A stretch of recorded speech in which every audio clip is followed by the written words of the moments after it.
حضرات السلام علیکم ورحمۃ اللہ وبرکاتہ۔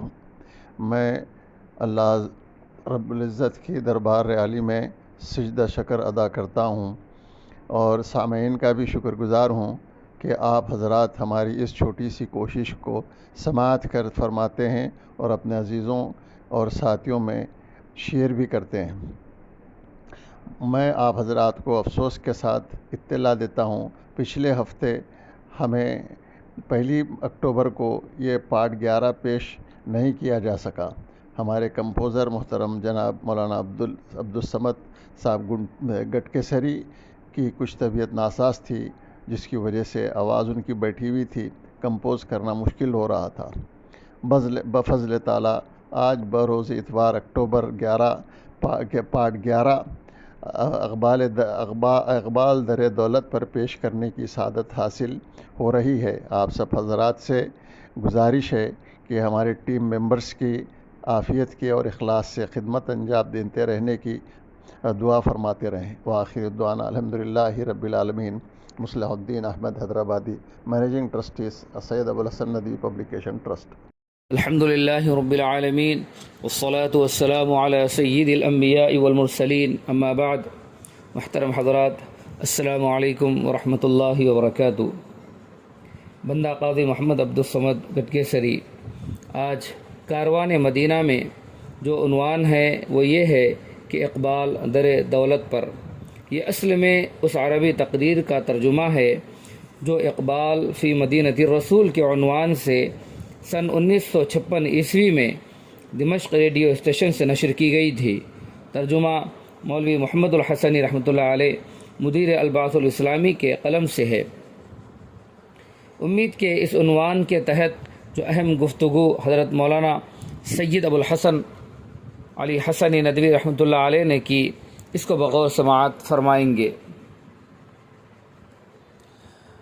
ڈاکٹر محمد اقبال رحمۃ اللہ علیہ کی پوری زندگی عشق رسول اور یاد مدینہ سے معمور تھی، یعنی رسول اللہ صلی اللہ علیہ وسلم سے محبت اور عشق اور مدینہ منورہ کی یاد سے معمور تھی۔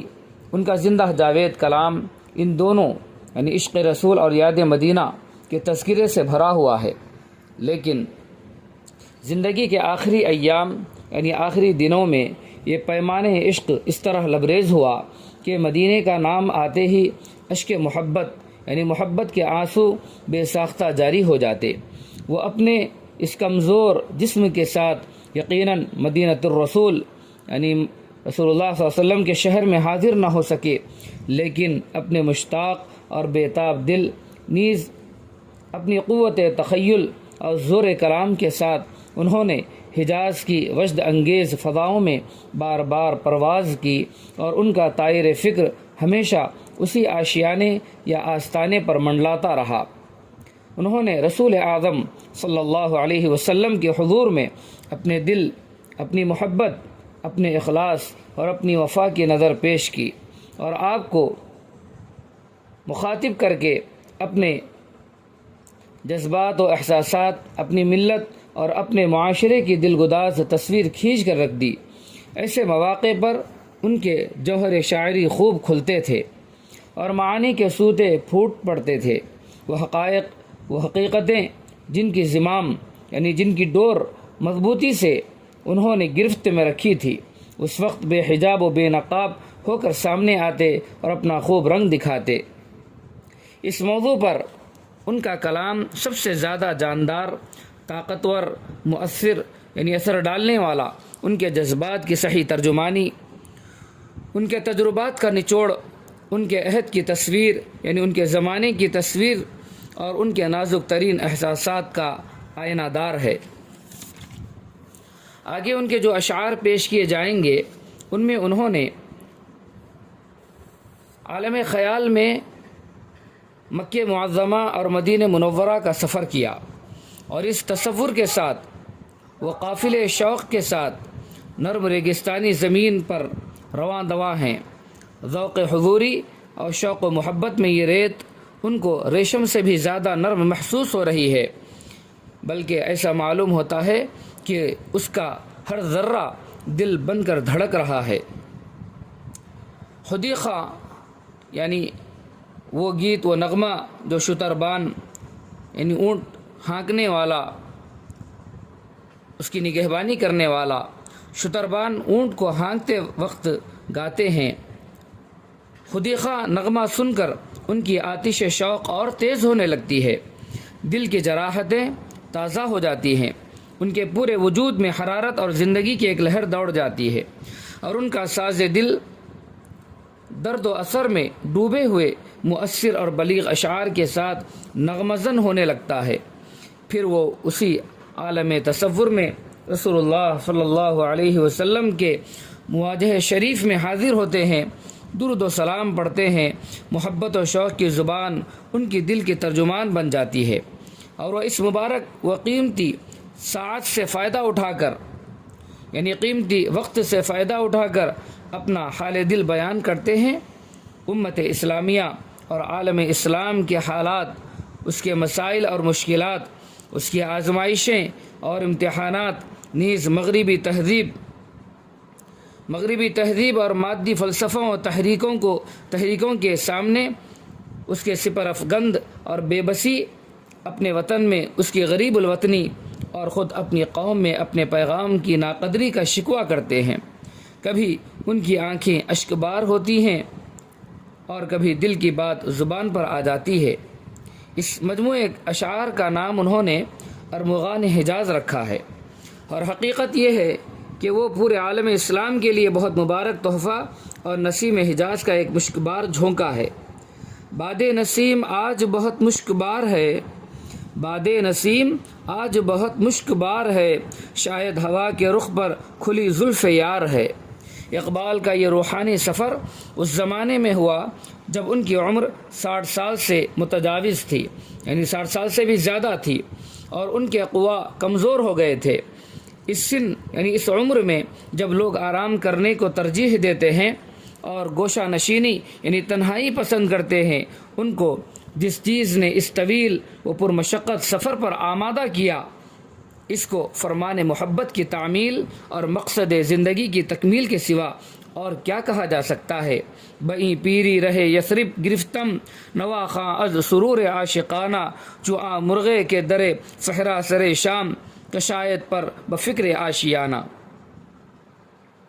وہ کہتے ہیں کہ اس وقت جب کہ میری زندگی کا آفتاب لب بام ہے، یعنی اب یا تب دنیا سے رخصت ہونے والا ہوں، اگر میں مدینہ منورہ کا قصد کیا جو روح کا اصل مسکن اور مومن کا حقیقی نشیمن ہے، تو اس میں تعجب کی کون سی بات ہے؟ جس طرح شام کے وقت چڑیاں اپنے اپنے آشیانے کی طرف جاتی ہیں، اسی طرح میری روح بھی اب اپنے حقیقی آشیانے کی طرف واپس جانا چاہتی ہے، یعنی مدینہ منورہ کی طرف۔ مکہ معظمہ اور مدینہ منورہ کے درمیان جب ان کی اونٹنی اپنی رفتار تیز کر دیتی ہے تو وہ اس سے مخاطب ہو کر کہتے ہیں کہ سوار بہت خستہ و بیمار ہے، لیکن ناقہ ان کے اس مشورے کو قبول نہیں کرتا۔ وہ ایسا مستانہ وار قدم رکھتا ہے گویا یہ ریگ زار نہیں بلکہ ریشم کا ایک فرش بچھا ہوا ہے۔ اب یہ کاروان مدینہ درود و سلام کی سوغات لیے اپنی منزل کی طرف رواں دواں ہیں۔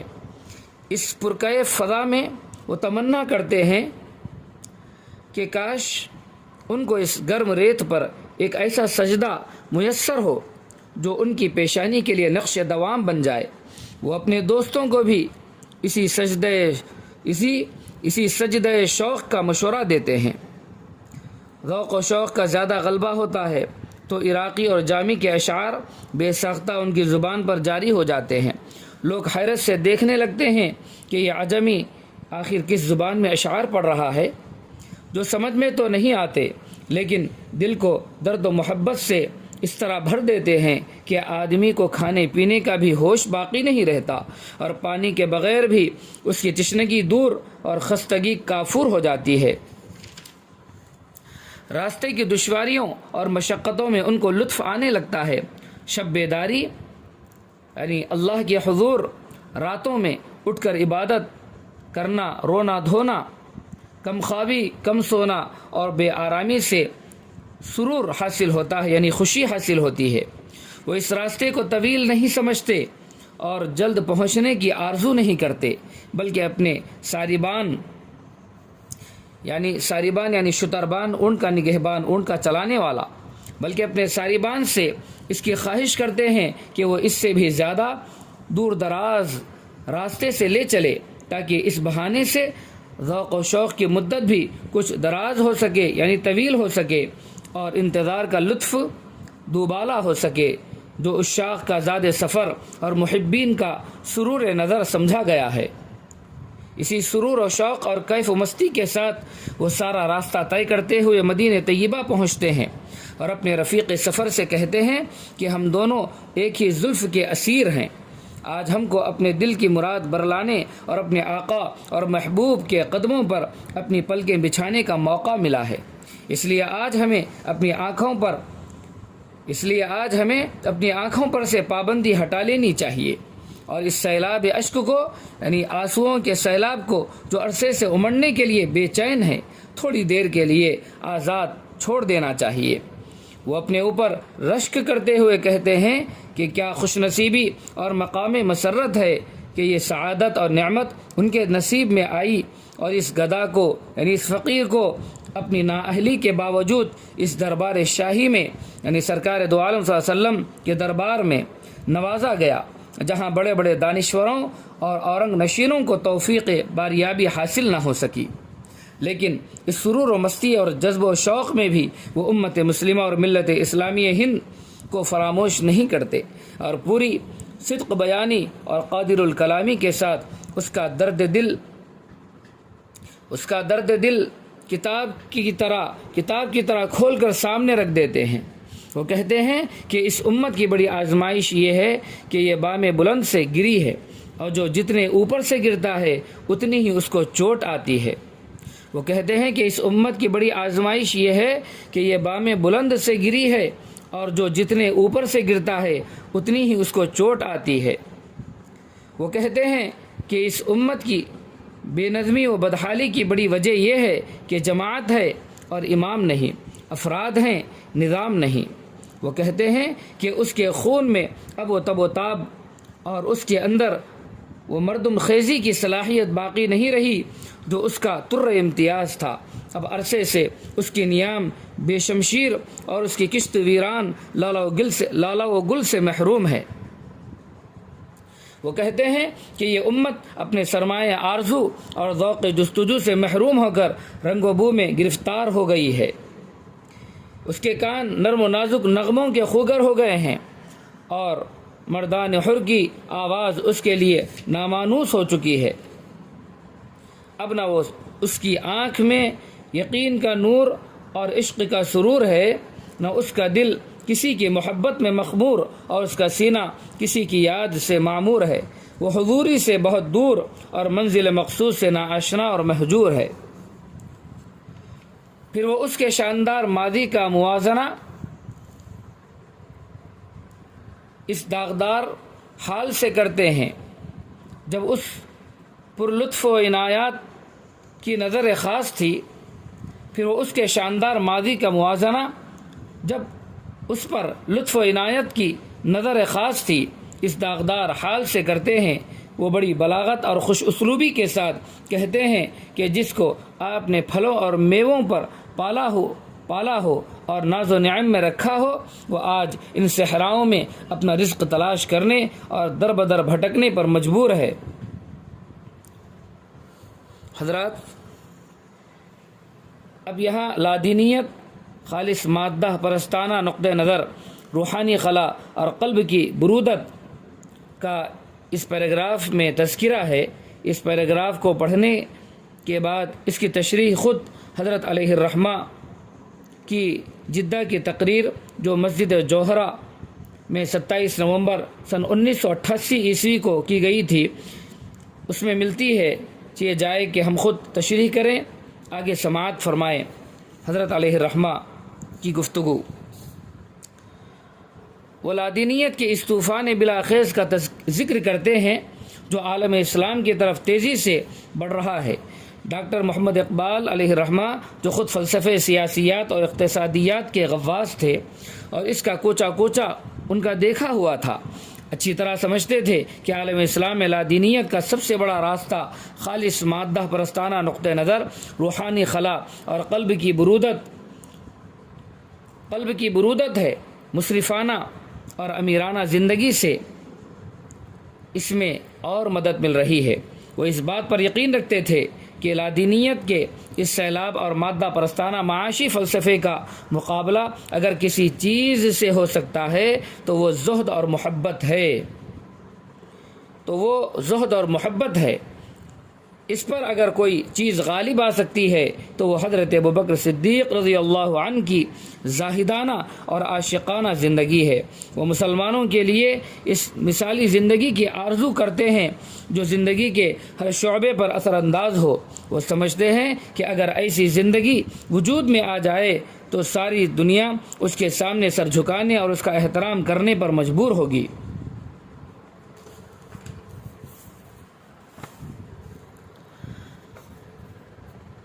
حضرت علیہ الرحمہ فرماتے ہیں، آپ مجھے معاف کریں، میں تو ایک اڑتی چڑیا ہوں، آیا اور اس شجر طور پر بیٹھ گیا اور اڑ گیا، کل ہی یہاں سے خدا کو منظور ہوا تو اڑ جاؤں گا۔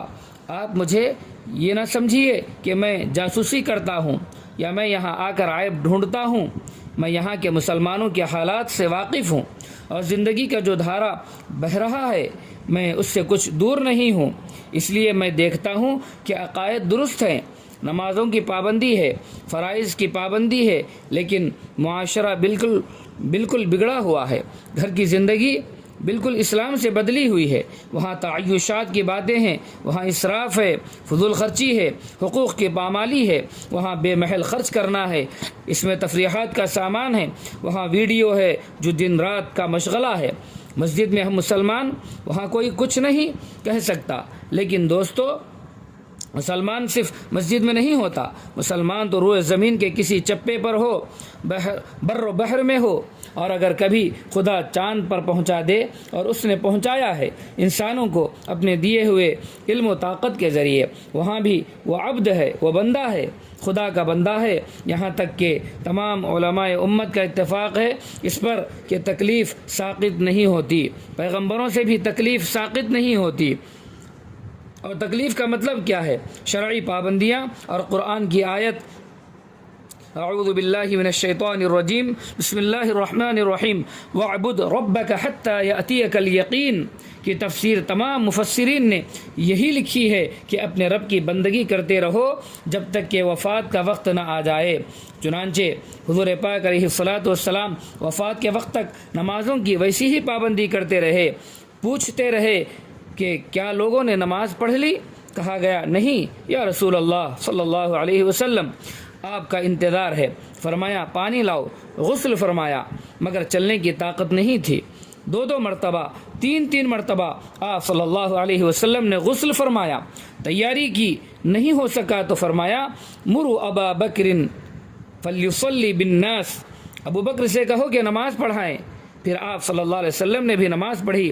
اس وقت آپ صلی اللہ علیہ وسلم کا مسواک کرنا ثابت، آپ صلی اللہ علیہ وسلم کا وصیت کرنا ثابت، آپ صلی اللہ علیہ وسلم کا امت کو ہدایت دینا ثابت، یہاں تک کہ اللہم الرفیق الاعلی، اللہم الرفیق الاعلی کہتے ہوئے دنیا سے تشریف لے گئے۔ یہ ہے روحانیت، یہ ہے قلب و نظر کی تقویت جو آج ہم سے گم ہے۔ اور آج ہم مسلمانوں کی حالت یہ ہے کہ اگر عقائد درست ہیں تو عبادات میں خلل ہے، اور اگر عقائد و عبادات دونوں درست ہیں تو اخلاق و معاملات میں بڑی بڑی خندقیں ہیں، یعنی رکھنے نہیں، شگاف نہیں، خندقیں ہیں، کھائیاں ہیں، پوری خلیج۔ میں نے شارقہ میں تقریر کرتے ہوئے کہا کہ آپ لوگ جتنا خلیج سے واقف ہیں شاید دنیا کے کم لوگ واقف ہوں گے۔ آپ خلیج کے رہنے والے ہیں مگر آپ ایک ہی خلیج کو جانتے ہیں، اور یہ وہ خلیج ہے جو جزیرۃ العرب کو ایران سے الگ کرتی ہے، بیچ میں پانی ہے۔ میں آپ کو اس سے بھیانک خلیج کی خبر دیتا ہوں، وہ خلیج جو اسلام اور مسلمانوں کے درمیان پڑی ہوئی ہے۔ وہ خلیج جو اسلام اور مسلمانوں کے درمیان پڑی ہوئی ہے، وہ خلیج جو اسلام اور مسلمانوں کے درمیان پڑی ہوئی ہے۔ اسلام اور مسلمانوں کے درمیان کئی خلیجیں ہیں، عقائد اور عبادات میں خلیج۔ کتنے لوگ ہیں جو مسلمان ہیں، کلمہ پڑھتے ہیں، لیکن نماز سے ان کو کوئی غرض نہیں، اور بہت سے ہیں جن کے عقائد و عبادات دونوں درست ہیں، لیکن اخلاق و معاملات کو وہ فہرست سے بالکل خارج سمجھتے ہیں، جھوٹ بولتے ہیں، بے ایمانی کرتے ہیں، ناپ تول میں کمی کرتے ہیں، ملاوٹ کرتے ہیں، دھوکہ دیتے ہیں، جھوٹی قسمیں کھا کر اپنی تجارت کو چمکاتے ہیں، کسی کے حق کو ہضم کر لیتے ہیں، مگر ان کو کوئی باک نہیں ہوتا، کیونکہ وہ ان سب باتوں کو دین سے خارج سمجھتے ہیں۔ اور کتنے لوگ ہیں جو اپنے ماں باپ کے حق کو، گھر والوں کے حق کو پامال کر رہے ہیں، پڑوسیوں سے ان کو کوئی مطلب نہیں۔ کتنے ہیں جن کی زبان میں نہ سچائی ہے، نہ راستی و صداقت ہے، نہ حلاوت و شیرینی ہے۔ ان کے آس پاس کے لوگ شاکی ہیں، اور شاکی نہیں تو کم از کم شکر گزار نہیں ہیں۔ پھر اس کے بعد کتنے ہیں جن کے نزدیک تعلقات میں، سیاسیات میں، خدا کے دوست اور دشمن میں کوئی فرق نہیں ہے۔ ان کے نزدیک صالح اور فاسد یعنی اچھے اور برے میں کوئی فرق نہیں۔ ان کے نزدیک دیندار اور بے دین میں کوئی فرق نہیں، حالانکہ اللہ تعالیٰ صاف ارشاد فرماتے ہیں، اعوذ باللہ من الشیطان الرجیم ولا ترکنوا الی الذین ظلموا فتمسکم النار۔ یہاں رکون کا لفظ آیا ہے، ان کا ساتھ دینا اور حمایت کرنا تو بڑے دور کی بات ہے، ان کی طرف تمہارا جھکاؤ اور میلان بھی نہ ہو، جنہوں نے ظلم کا شیوا اختیار کر رکھا ہے، جنہوں نے ظلم کا، زیادتی کا شیوا اختیار کر رکھا ہے، جنہوں نے حد سے تجاوز کیا ہے، جن کے اندر بے اعتدالی پائی جاتی ہے، اعتدال ان کی زندگی سے غائب ہے، جن کے اندر حقوق کی پامالی پائی جاتی ہے، جن کے دلوں میں خدا کا خوف ڈر نہیں ہے، جو دنیا ہی کو سب کچھ سمجھتے ہیں، جو دولت کے پرستار ہیں، جو اقتدار کے پرستار ہیں، جو اپنی بات چلانا جانتے ہیں، یہ سب باتیں ظلموں کے تحت آ جاتی ہیں۔ یہ آیت ہم میں سے بہت سے مسلمانوں کے لیے شاید نہیں ہوگی کہ اچھا یہ بات بھی ہے، بہت سخت لفظ ہے، لا ترکنو، یہ نہیں کہا گیا کہ ان کے ہاتھ پر بیعت نہ کرو، یہ نہیں کہا کہ ان کے غلام نہ بن جاؤ، بلکہ ادنا جھکاؤ بھی نہیں ہونا چاہیے۔ کیا فرمایا؟ ادنا جھکاؤ بھی ظالموں کی طرف نہیں ہونا چاہیے، ان کی طرف جنہوں نے ظلم کو اپنا شیوا بنا رکھا ہے۔ کتنے مسلمان ہیں جو اس کو بھی دین کا کوئی شعبہ سمجھتے ہیں، وہ تو کہتے ہیں کہ صاحب یہ باتیں تو زندگی کی ہیں، یہ باتیں تو دین سے باہر ہیں، آپ دین کی باتیں کیجئے، آپ یہ بتائیے کہ فلاں چیز پڑھنے میں کتنا ثواب ہے، فلاں وظیفے میں کتنا ثواب ہے، ذکر و تسبیح کا کوئی طریقہ بتائیے، کوئی نفل نماز بتائیے، باقی باتوں میں ہم بالکل آزاد ہیں، جو ہماری سمجھ میں آئے گا وہ ہم کریں گے۔ اس سے بحث نہیں کہ اس کا ساتھ دینے سے دین کا نقصان ہوگا یا دین کا فائدہ ہوگا، اس کا ساتھ دینے سے دین میں سہولت پیدا ہوگی یا دشواری پیدا ہوگی۔ ان ساری چیزوں کو ہم نے دین کے دائرے سے الگ سمجھ رکھا ہے۔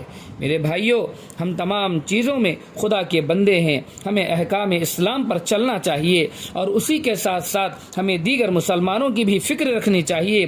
اسلام کے غلبے کے لیے ہم دعا کریں، فکر کریں، کوشش کریں۔ یہ نہیں کہ ہم تو بڑے عابد و زاہد، عبادت گزار، اپنی ذات سے ہم بڑے دیندار، شریعت کے پابند، لیکن اسلام کس طرف جا رہا ہے، مسلمان کس طرف جا رہے ہیں، اس وقت اسلام پر کیا گزر رہی ہے، اور کیا مسائل مسلمانوں کو درپیش ہیں، کن کن ملکوں میں اسلام پر ادبار آیا ہوا ہے، یعنی پستی آئی ہوئی ہے، تنزلی آئی ہوئی ہے، کن کن ملکوں میں اسلام آزمائش کے دور سے گزر رہا ہے، اس سے ہمیں کوئی بحث نہیں، کوئی سروکار نہیں۔ حالانکہ من لم یہتم بامر المسلمین فلیس منہم، جن کو مسلمانوں کے معاملات کی فکر نہ ہو، جن کو مسلمانوں کے معاملات کی فکر نہ ہو، وہ مسلمان نہیں۔ اور مثل المسلمین فی توادہم وتراحمہم وتعاطفہم کمثل الجسد الواحد اذا اشتکى منہ عضو تداعى له سائر الجسد بالسہر والحمى۔ سارے مسلمان جسد واحد کی طرح ہیں، یعنی ایک جسم کی طرح ہیں۔ اگر کسی عضو کو تکلیف ہو تو سارے جسم پر بخار چڑھ آئے، سارے جسم کو اس کی تکلیف محسوس ہو۔ وآخر دعوانا الحمد للہ رب العالمین۔ انشاءاللہ تعالی اس کا اگلا حصہ اگلے اتوار کو پیش کیا جائے گا۔ اللہ رب العزت مجھے اور ساری امت مسلمہ محمدیہ کے لیے یہ زاد راہ اور مستقبل میں عملی جامہ پہنانے کی توفیق عطا فرمائے، اور میرے لیے اور امت مسلمہ کے لیے اللہ پاک نافع بنائے، اور ہماری نسلوں کے لیے اس کو اللہ جو ذریعہ نجات اور مشعل راہ بنائے۔ جزاک اللہ خیرا و احسن الجزاء۔